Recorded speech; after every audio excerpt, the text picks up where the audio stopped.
The storm crawling up the coastline, leaving behind a trail of damage. It's completely destruction out here. Things are flying around in the air. The water's getting deeper. It's dangerous. The storm downgraded to a Category 1, but is still very, very dangerous. Wake Up Charlotte at 5 a.m. starts right now.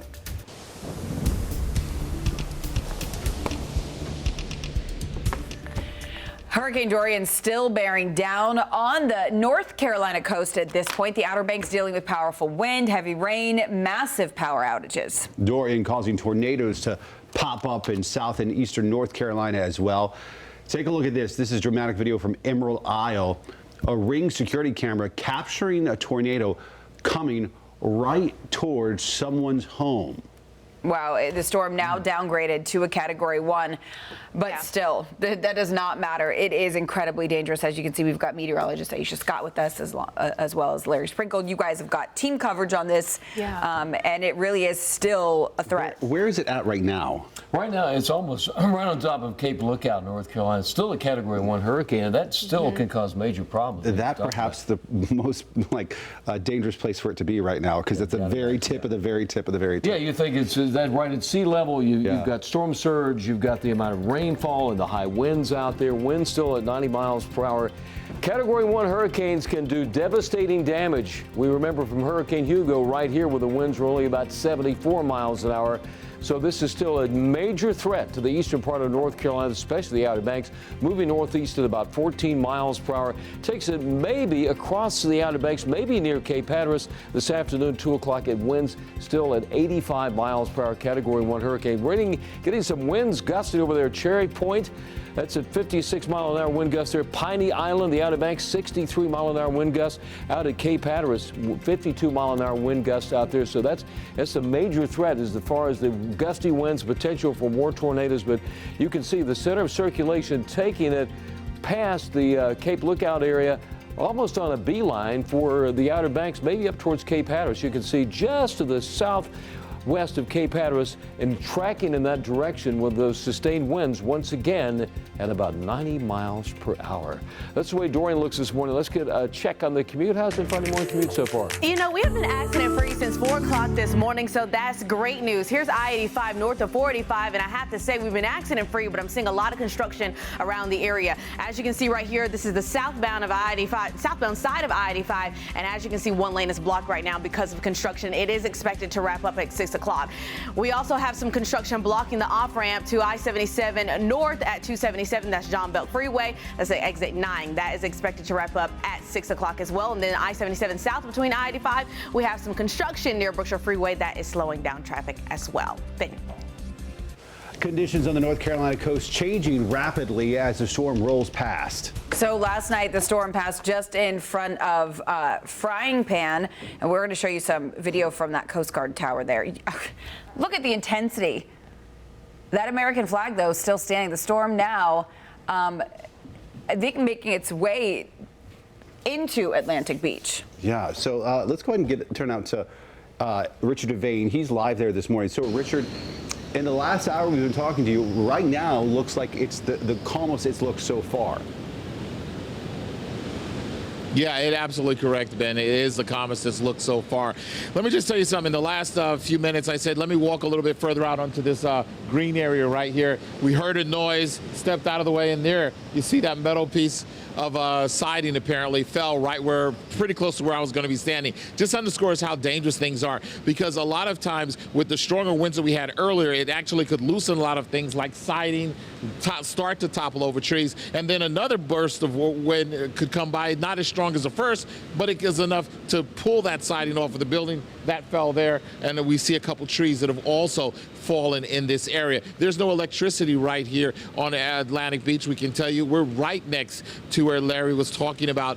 One of the things that we want to say is that there have not been a lot of people out here. We'll have a better idea of the damage when we get daylight. Of course, there's still a curfew in this area until sunrise. Police say that they want to make sure that everyone is safe. They say that if anyone was still here on Atlantic Beach or in the surrounding areas, it's best to stay indoors, stay as safe as you can. That's the story right here at Atlantic Beach. Richard Devane, guys, we're going to send it back to you. Here's hoping that you've seen the worst of it at this point. All right, Richard, thank you.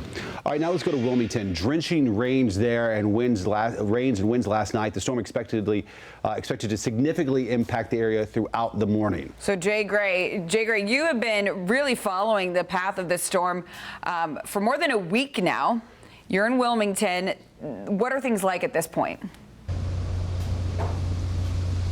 Hey, Carol and Ben. Right now, we've got a swirling wind, at times gusting pretty strong. We've got a spitting rain. That's the remnants of what was a pretty rough ride here last night, where the rain was really intense for several hours, and that wind really picked up dramatically, getting a pretty good gust here right now. Look, the storm has lost a bit of its steam. You guys have been talking about that. As it moves to the north, though, it's still going to affect many of the coastal communities. In fact, I think we'll probably see this thing being felt into early to midday Saturday. And so while it's losing some strength and leaving, thankfully, finally, guys, it's not doing so without a fight. This has just been an intense and very different kind of storm. It was just very tough to pinpoint.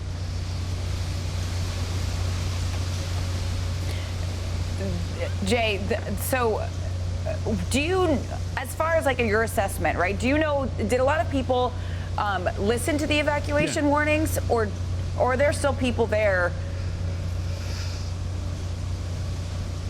No, I mean, I think a lot of people did listen to the evacuation warning. I think a lot of people got to higher ground. There are still some people here, and there always are people that decide, I'm going to ride this storm out. I went through Michael. I went through Irma. I went through whatever. Fill in the name, and so I can do this. It seems to have worked out for those people this time, and that's the concern. That's what a lot of the first responders will tell you when you talk to them here, is that let's say this storm doesn't hit as strongly as we thought it might, which it didn't.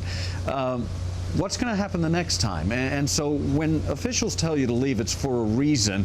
And I think that's an important thing to remember during all of this, is that you leave and it's not so bad, you lose nothing. You stay and it is so bad, then you've got a real issue. All you have to do, talk to the folks down in the Bahamas who are going to be suffering for the weeks, months, and years to come. Just how dangerous it is when you don't have an option. All right, Jay Gray reporting live for us in the great town of Wilmington. I'm sure they're excited to see you there. All right, Jay, thank you, sir. We appreciate it. And the images from the Bahamas that just filled our social media feeds really showed us just how bad that devastation and destruction is down there. Thoughts and prayers with everybody there right now. The video that we're seeing along the Carolina coast, we are seeing a lot of flooding and some damage, but definitely doesn't compare to what we've been tracking in the Bahamas. Hurricane hunters have been flying through the eye of the storm, gathering crucial information. They did it off the South Carolina coast again yesterday, flying closer to us, and a lot of linemen and just people responding to this storm, being there just in case along the coast. Wanted to show this, about 5,500 responders and National Guard members with the U.S. Army heading to the coast of the Carolinas. This is some of the damage that we've been seeing. Carolina shores, this is in Brunswick County from the sheriff's office there. You can see just yards are littered with debris and fences, and look at the fence completely torn down, some roof damage to some of these houses as well. This was in the Emerald Isle area.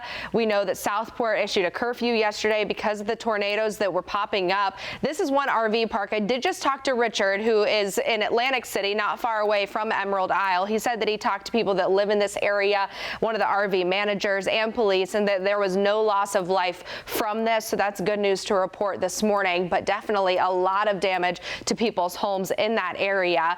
Flooded streets, like I mentioned, some people, they're biking through it. At least they're not driving through it, but you definitely want to be careful. One person decided they wanted to try to get a picture of the beach or the sunrise before Dorian hit. Not a smart idea. So we did hear that the owner of the Jeep came forward finally after that video literally flooded our social media feeds yesterday, and said that his cousin was in town, had a motorcycle, and because of the rain, he let him borrow the Jeep.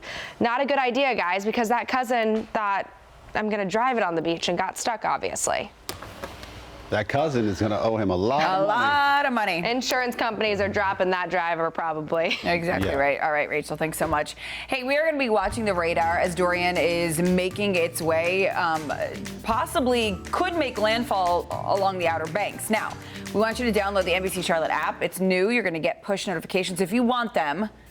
So download it today. Time now 5:10. Here's a look at the other stories we are following in your morning rush on this Friday morning. Statesville police investigating the death of a 2-year-old. This happened yesterday just before noon on Alexander Street. Officials say the toddler was unresponsive when they arrived. Anyone with information is asked to call Statesville police. The woman accused of leaving a child in a hot car is now facing an involuntary manslaughter charge. According to court documents, the child's foster mother, Dawn Broke, realized that the child was still in the car after she left work. The 1-year-old was found dead in Pineville last week.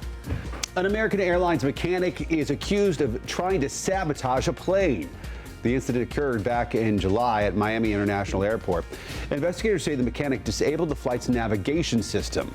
That mechanic told law enforcement he wanted to cause a delay to get overtime work.